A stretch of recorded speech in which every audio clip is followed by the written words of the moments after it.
Okay, so we're going to begin with a quick review of what we were talking about at the end of the endocrine system last time. So put those puzzle pieces together. Then we're going to go into our somatic nervous system so that we can start talking about skeletal muscle. Short course announcement, you should all have just received an email from me. The donor body memorial service is tonight. So that's tied to an anatomy lab extra credit assignment. So actually check that email.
Okay, so I know this is kind of a chunky question, but let's start to go through it. So this unit has a lot of compare and contrast kind of systems. So here we picked up our last topic from the endocrine system, our absorptive and post-absorptive states. So I'm gonna pick a color. Let's pick red for absorptive and blue for post-absorptive. Okay. So we're comparing and contrasting. So we're going to have opposite things pretty much going on in each of these. So when we are thinking about its effects on types of metabolism, right, we're thinking about one of these states as building up molecules, taking glucose, storing it in larger molecules, taking up small nutrients that we're soaking up from our food, putting those into your triglycerides and your fat, building up proteins. Our other state is going to be all about breaking down those molecules where we've stored our energy and harnessing that so that we can keep making ATP. Okay, so show of hands for who thinks the absorptive state is the anabolic one. Okay, cool. Some low hands. It is. Okay, so during the absorptive state is anabolic. So anabolic building up molecules. So the absorptive state is when we're going to be taking in glucose and other nutrients into the cells. Right, and we're going to use that to store glucose in the form of glycogen, our linked together glucose subunits. We are going to take our little lipids, turn them into triglycerides. We're taking all these smaller components, building up larger things. So our post-absorptive state, later, after we finish digesting, is catabolic in general. This is when we're going to break out that glycogen, pull it apart so that we can get those glucose subunits. This is when we might start breaking down protein, might start breaking down fats, because we don't have fresh new energy coming in our bloodstream. Okay. So we have two pancreatic hormones associated with these states, one for each. Anybody want to remind me what the hormone associated with the absorptive state is? Yeah, perfect. All right, so insulin is our absorptive hormone. Okay. You eat food, you need insulin. And glucagon is our post-absorptive. Okay. Cool. All right, so starting with the absorptive state, part of what we're doing with our insulin and our glucagon is figuring out how to regulate our plasma glucose levels, right? So we're absorbing glucose and other things from our intestines into our bloodstream. And then we're using these two hormones to tell our cells to produce more of the machinery that's going to let you pull glucose into the cells, break up glucose, or break up storage molecules, all sorts of things, right? So these two hormones tell your cells to do things in response to glucose levels. So we want to think about triggers for these hormones being released, right? So we want to think about when our state is beginning, like as we're doing the thing. So absorptive, like as we're digesting food, post-absorptive, as we're in this state long after digestion. We want to think about those plasma glucose levels. And then we also want to think about what these two hormones have done to the glucose levels after they start to operate, because these two hormones are essentially our negative feedback mechanisms for our glucose levels in the plasma. Okay. So in the absorptive state, when we start out, our plasma glucose levels going to be high, or they're going to be low? They're going to be high, yeah. So our plasma glucose is high at the beginning of the absorptive state. So it's high because we have just digested a bunch of food, right? We're still pulling in glucose from any carbohydrates in our food. So during the absorptive state, we start with high glucose, and that's why we release the insulin, right? So the insulin being produced by the pancreas is a response to your body noticing those high glucose levels in the blood. So the glucagon is a response to the opposite, right? So as you are using your glucose, as you're pulling glucose into cells, right, a while later, you are going to eventually end up with low glucose levels in the blood. This is when your glucagon comes into play. So the glucagon is a response to low plasma glucose. So low blood sugar, you want glucagon to tell you, hey, we should start breaking down other molecules. And that gives you kind of a hint to part D, right? So if we're thinking about the absorptive state, we're starting with high plasma glucose. We release insulin. So what is that going to do to our plasma glucose? Is it going to raise it higher, or is it going to drop it down lower?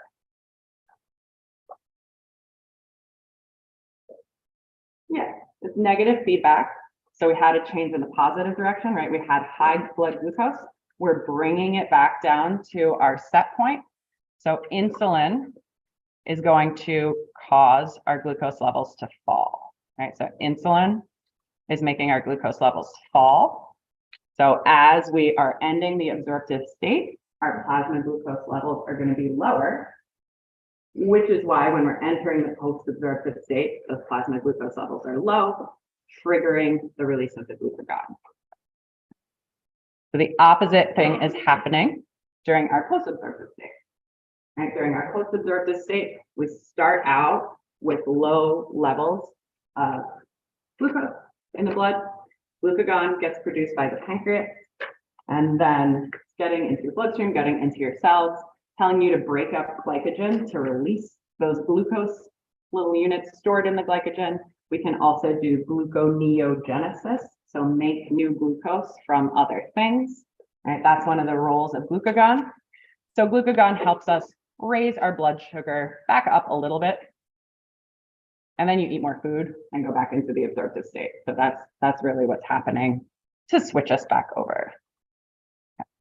So that leads us into the little flowcharts we didn't quite do at the end of last time. Okay.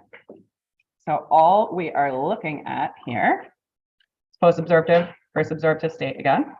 So we're looking at the absorptive state in this first one. Okay. And this is just a picture from your book, right? So in our absorptive state, we start with high plasma glucose. So we have high blood sugar, right? If we have high blood sugar, we're going to ultimately, our goal is to bring it back down, right? So if we have blood sugar that's too high, we want to bring it back down. That's our negative feedback loop. That's what we're trying to do. And the way we do that is with our insulin. So the insulin coming from those beta cells in the pancreas is going to go up. We're going to produce it. Or if you're diabetic, maybe you need to take insulin after you eat, right? So you're still going to have to regulate that plasma glucose with the insulin. That insulin is going to cause most tissues to take up more glucose. And it does that essentially by putting proteins in cell membranes, so putting like glucose transporters, something called glucose transporters in the membranes that let them pull in glucose faster. Okay. So we increase our cells taking up glucose. We start to build up glycogen in the liver and the muscle with our extra glucose. And then there are two things we stop doing. We stop breaking down glycogen and we stop making new glucose because we already have plenty, right? We already have it in the blood. We don't need to break these things down at this point when we are glucose rich. So our opposite, our post-absorptive state, I think like 3 to 5 hours later, something like that. Okay. So post-absorptive. Okay. So at this point, we haven't eaten for a while. So we have low plasma glucose. We have low blood sugar, right?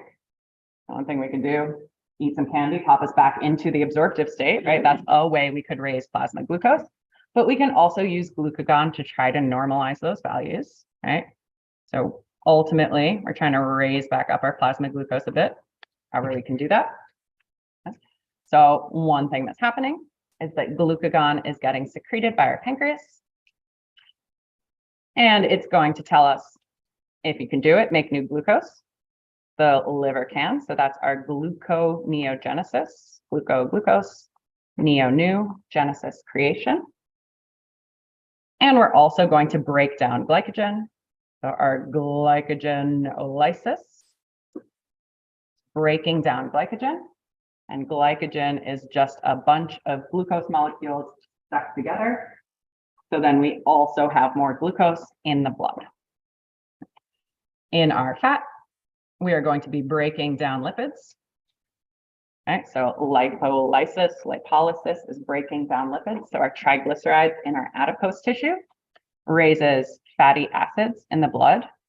And we can use fatty acids for energy through a process called beta oxidation. Right, so it's an alternate pathway of making ATP. Right, so we're going to use those fatty acids in the plasma, lots of places, so that we can save our glucose for the nervous system. Right? So any tissue that can use glucose or can use fatty acids is going to try to use fatty acids instead of glucose, so that we have enough of this glucose to feed like your brain. Okay. So that's what glucose sparing is like saving that glucose. Okay. So that is it for our endocrine. So we're going to move on and start thinking about muscles and the nervous system that controls skeletal muscle, our somatic nervous system. Okay. Tables, and this table would include all of those things that we just went over in a table form, plus some of our other hormones and other things we went over in the endocrine. So we're going to do a real quick run through our somatic nervous system. There are only a couple of facts we need to know here about our somatic nervous system, and then we're going to talk about skeletal muscle. So before we do that, a couple of vocab terms we want to remember from some of our previous units or our previous chapters. So go ahead and make sure you know what afferent, efferent mean, what an EPSP is, and what depolarization is.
All right, who wants to remind me what afferent means?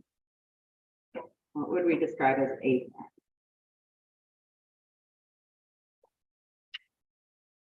Something that we would say about a nerve in the peripheral nervous system that has to do with direction.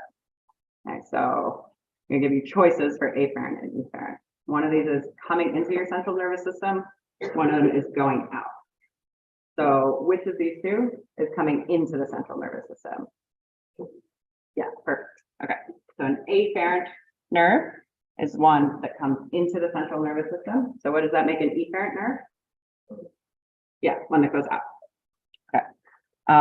Who wants to tell me about EPSPs? Just what those are? or what the E is for. Let's go with that. The E is for excitatory. So we're going to be thinking about excitation and inhibition again a little bit here. So EPSPs were our excitatory postsynaptic potential. And so we talked about them when we were talking about our neurons in our previous unit. And we were talking about neurons signaling to each other at the synapse. We looked at the fact that when we have a signal coming down one neuron, one of the effects of a neurotransmitter on that postsynaptic neuron can be excitation. That causes an excitatory postsynaptic potential. Okay. Our final term, depolarization. What's depolarization? Yeah, exactly. So depolarization, we're talking about the membrane potential, so that essentially charge on the cell. So depolarization is when that membrane potential is going up. All right, so membrane potential is going up when we're looking at neurons. We're seeing that usually it's because we have sodium coming into the cell, those positive ions coming into the cell. And we were going into depolarization in that first part of our action potential. Right, we depolarized to threshold, and then we had the depolarization phase where we spiked up to +30. Okay, so depolarization going up, very linked to excitation. Okay, so these concepts are going to come back into play a little bit as we think about how you contract a muscle. That's why we're doing this. Okay. This is just a chart from the beginning of your autonomic nervous system. So I'm just going to circle those things we just went over. So this is just showing us central nervous system at the top, peripheral nervous system here in yellow. So here are afferent nerves, so like sensory stuff. Okay. And then here are efferent nerves going out. Right, efferent nerves going out. So we've talked about the autonomic nervous system already. Right, we talked about the autonomics. That was our parasympathetic and sympathetic nerves. Those are the ones we're not consciously controlling. We don't really think about them. They are controlling things like smooth muscle, your heart, your glands, right? Things that happen automatically. Now we are thinking about things under voluntary control. So we are thinking about the somatic nervous system. Soma means body, right? So when we had a soma of a neuron, a soma of a cell, that's the main body part where you find like a nucleus or something, the somatic nervous system. Going to your skeletal muscle, so all those named muscles that we're looking at in lab are skeletal muscle. You can think about them, you can deliberately move your body. So this is another place that we would be able to compare and contrast in this unit. We would be able to think about what's true about the somatic nervous system, so this voluntary conscious movement of skeletal muscle, versus what's true about the autonomic nervous system, this part that's maintaining homeostasis through a bunch of processes that aren't really under your control. All right. So for our somatic nervous system, we're going to be looking at our pathways for the nerves, and we're going to be looking at how they link up with muscles at something called the neuromuscular junction. And we have a couple examples of poisons that target this junction. Okay. So actually, I have a question for you guys because I don't know what's going on in phys lab this term. Have you guys been doing this in phys lab? Yes, no? No? No. Okay, cool. In that case, I will go through a little slower than I would otherwise. It has at some point been in phys lab. So, okay. So when we're thinking about the somatic nervous system, we're thinking about neurons going out to skeletal muscle. Okay. So they are going to start in your spinal cord. So they're starting in your spinal cord. This is your spinal cord here. They're starting in a specific part of it called the ventral horn. So here we see this body of this motor neuron. Right? And we can immediately see that this pathway is simpler than when we were talking about our sympathetics and parasympathetics. Right? We don't see a sympathetic chain. We don't see an adrenal gland on here. We don't see ganglia. Right? We just have a motor neuron going out to a muscle. Right? So in our somatic nervous system, we're going to have a motor neuron just immediately goes into skeletal muscle, essentially synapsing with the muscle itself. So that's what the neuromuscular junction is going to be about. There's a specific neurotransmitter associated with these motor neurons. So these motor neurons going out, we would also refer to it as efferent, right? They're having an effect. That's why that was one of the terms we were jogging our memory on at the beginning. Okay. So these efferent neurons, these motor neurons, are going to release acetylcholine. So they're releasing acetylcholine, which we saw in the autonomic nervous system as well. Right? We saw that when we were looking at the autonomic nervous system, we had preganglionic cells, we had postganglionic cells, or preganglionic neurons, postganglionic neurons, that can be more specific. The preganglionic neurons for sympathetics and parasympathetics were both releasing acetylcholine. And then in the postganglionic neurons, we had a difference between our parasympathetics and our sympathetics. Our parasympathetics released acetylcholine again, but our sympathetics were mainly releasing norepinephrine. Okay. So if you're stuck on a neurotransmitter, your best guess is going to be acetylcholine. We see it show up a lot more. But epinephrine and norepinephrine, adrenaline and noradrenaline are actually very important to your function. They're just not released by that many different structures. Okay. So our neurotransmitter for our somatic nervous system is acetylcholine. We talked a lot about receptors. So we talked a little bit about our cholinergic receptors, where we had our nicotinic and our muscarinic receptors. And we talked a lot about the adrenergic receptors, which were the ones responding to epinephrine and norepinephrine. So since we've released acetylcholine here, we're going to need a cholinergic receptor. And the specific type of cholinergic receptor we have in our skeletal muscle is a nicotinic cholinergic receptor. So I like to think about the nicotinic cholinergic receptors as like the ones that respond faster. That's kind of my abbreviation in my head for those. Okay. So they're going to respond faster and they're going to cause excitation.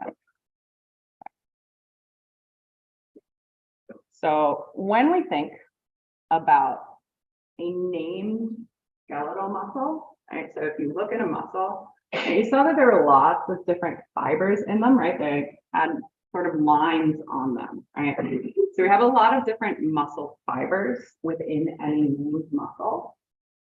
And these are going to create different motor units within a muscle. So what a motor unit is a group of muscle fibers that are all innervated by the same neuron. So I think red's easier to see, so we're going to trace the red one. Okay, so what we see here, right, we have a motor neuron. So one motor neuron here in the ventral horn and the spinal cord. It is going out of the spinal cord, out on a spinal nerve, right? And you can see here it's beginning to split, right? So it splits and it goes to this muscle fiber over here, goes to this muscle fiber over there, goes to that muscle fiber over there.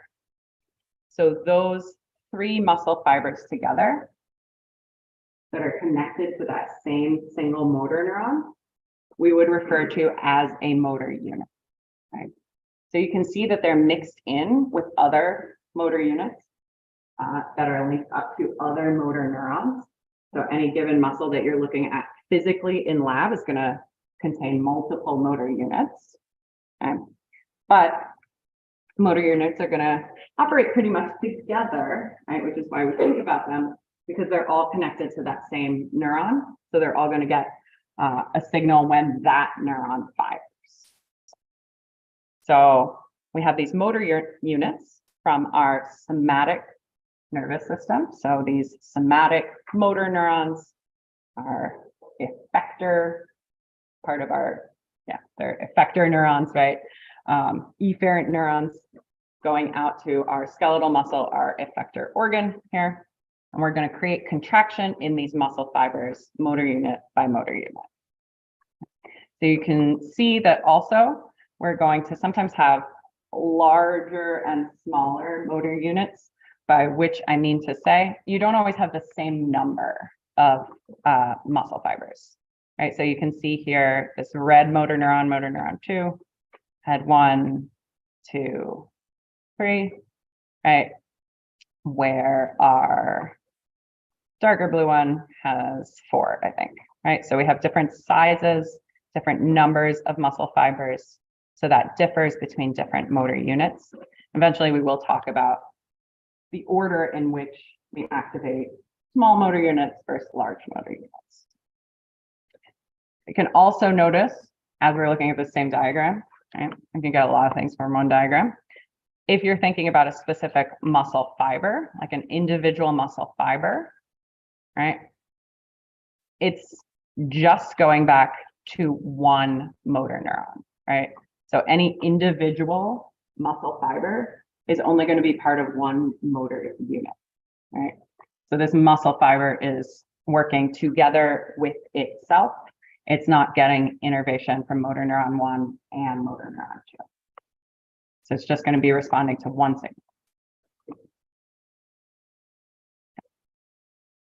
So now we're going to start talking about the neuromuscular junction. So this is going to be the connection between our neuron and the muscle, right? So neuromuscular junction, junction means like connection, right? So nerve muscle connection, neuromuscular junction. So we're going to start by thinking about the motor neuron that's going in, right? So we have our neuron coming out of the spinal cord, splitting out to our muscle fibers. And I'll have a muscle fiber like here, right? This is my dumb little diagram, right? So what we're focusing on right now is this motor neuron. Okay? So we're zoomed in on that. Okay. So what's happening with this motor neuron, okay, is that first, we have to figure out whether it's going to fire or not, all right?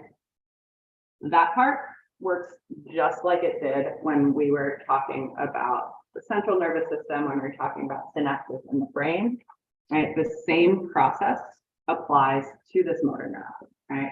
So it's going to be receiving signals from the central nervous system, right? So from your other nerves in your brain and spinal cord, right? They are going to act on that motor neuron.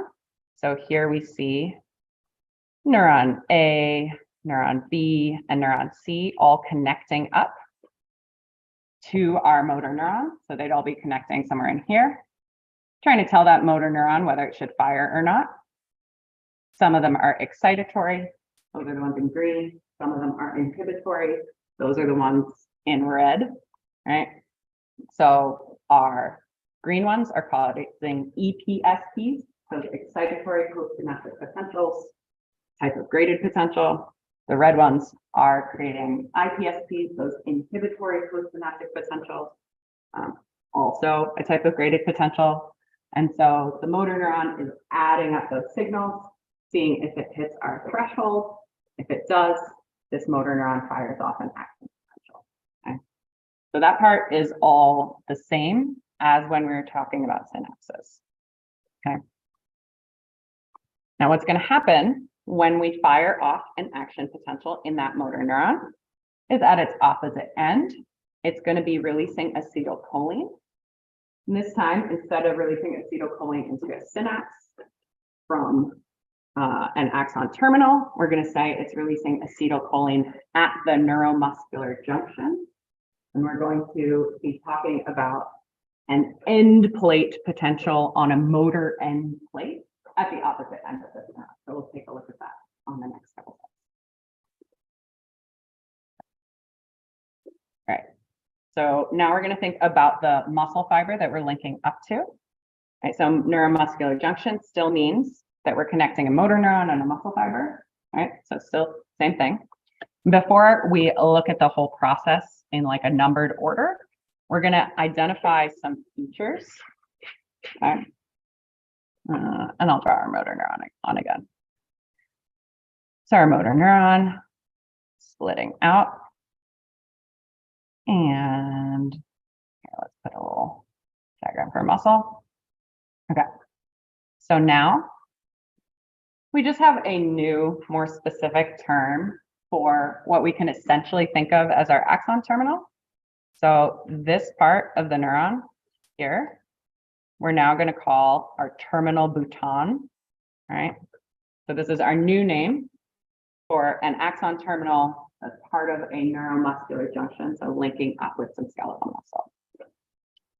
On the muscle side, so like here, right, we're going to have something called a motor end plate.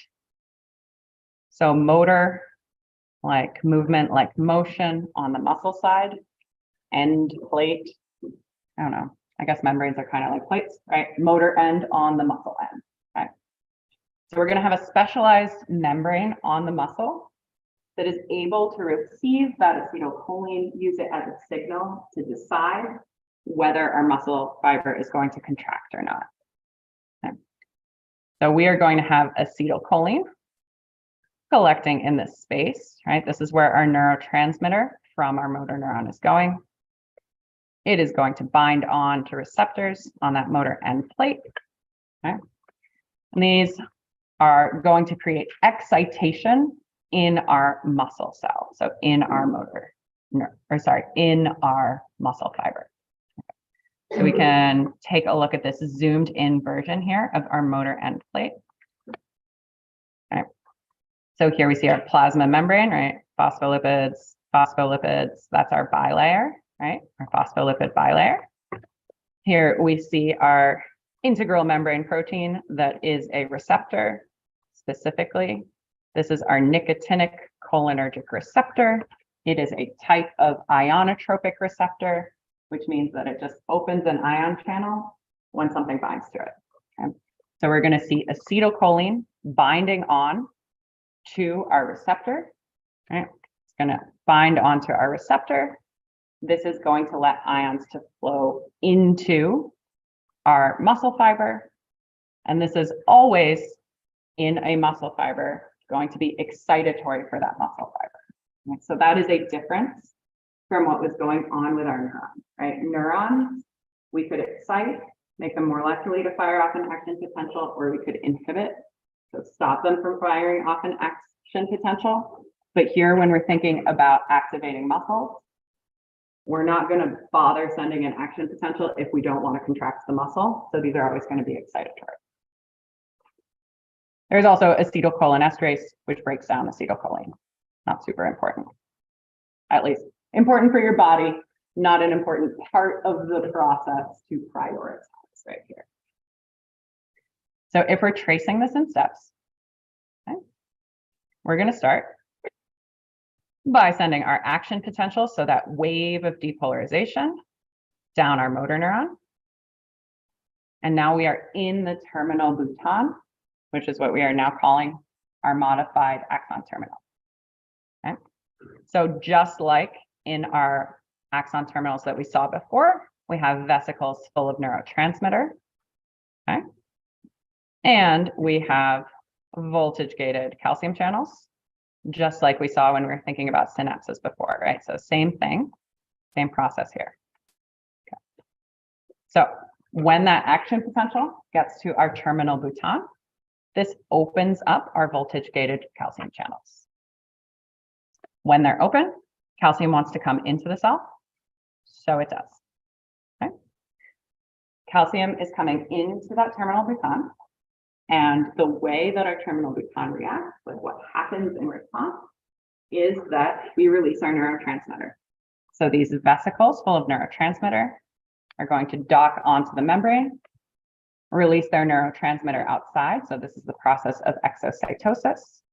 So we have released our acetylcholine here into this space between our motor neuron and our muscle fiber.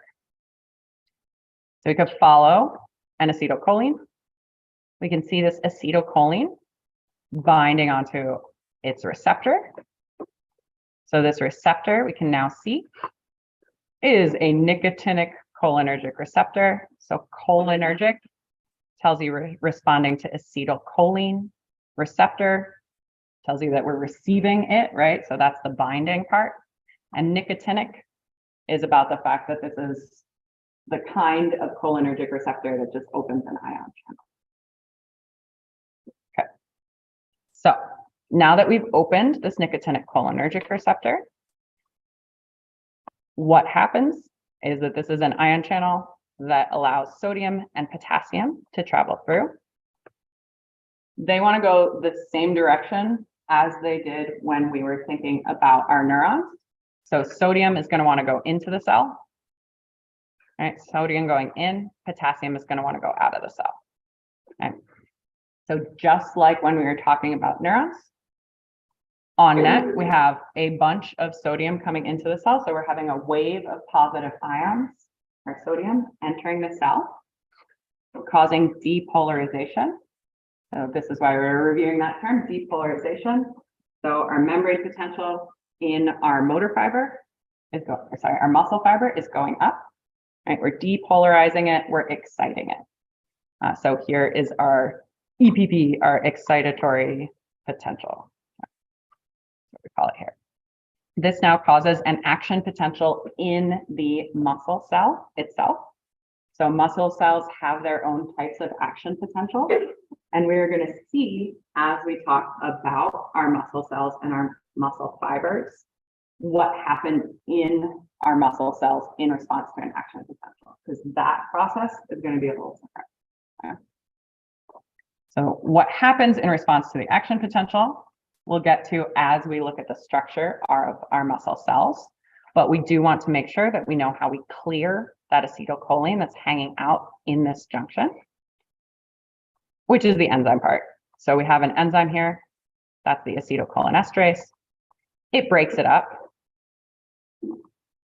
Pull the choline part of that molecule back into our neuron so that we can make more acetylcholine, and then the acetyl part just kind of diffuses out.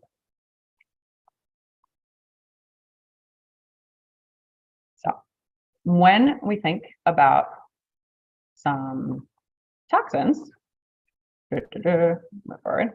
Okay. Some toxins affect these junctions specifically. So when you think about things that can cause paralysis, right? Some of the time, that's going to be that we are affecting how our motor fibers are able to react to the acetylcholine that you're releasing. Okay, so we have one toxin called latroxin. So latroxin stimulates acetylcholine release. So if we stimulate acetylcholine release, what we mean is we are going to allow more and more acetylcholine to come here into the neuromuscular junction.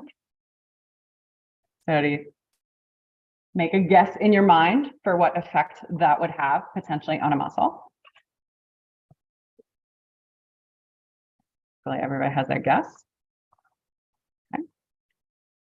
So if we have a lot of extra acetylcholine, because we have this toxin, this is going to cause a lot of reaction by the muscle. Okay, so lots of acetylcholine, lots of this neurotransmitter.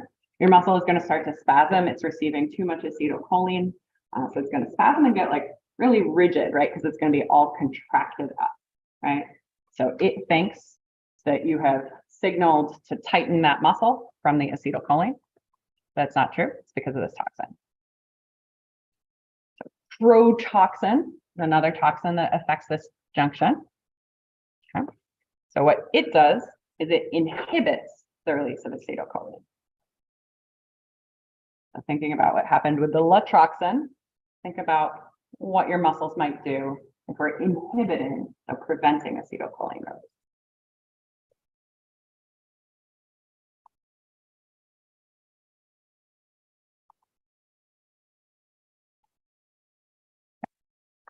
So this means that our muscle fiber isn't going to react because we don't have acetylcholine coming out anymore. So even if we send an action potential down our motor neuron, no acetylcholine means no reaction in the muscle. So this causes a type of paralysis that's called flaccid paralysis specifically. So you can be prevented from moving, right? Be paralyzed because your muscles are just super loose and won't respond. Or you could be paralyzed because they're all clenched up and you can't move them anymore. So flaccid paralysis is a response here to lack of acetylcholine release. And our third toxin, curare, blocks our nicotinic cholinergic receptors. Now think about the effect here.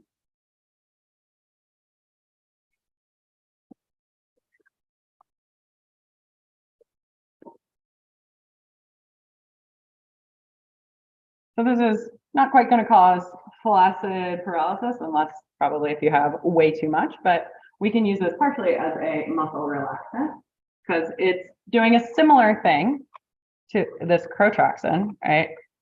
So what we're doing is instead of stopping from releasing the acetylcholine, we're just stopping these receptors from reacting. So overall, we're less likely to create an action potential in that muscle fiber, which means we're less likely to contract it. So we're going to get nice and loose. Hopefully we are not blocking all of them, which means that we'll have some able to respond. So we're not going to be paralyzed. Presumably that would be dosage dependent.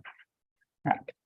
So next time we'll break into looking at the structure of our muscles and start to think about how and why they contract from a cellular level.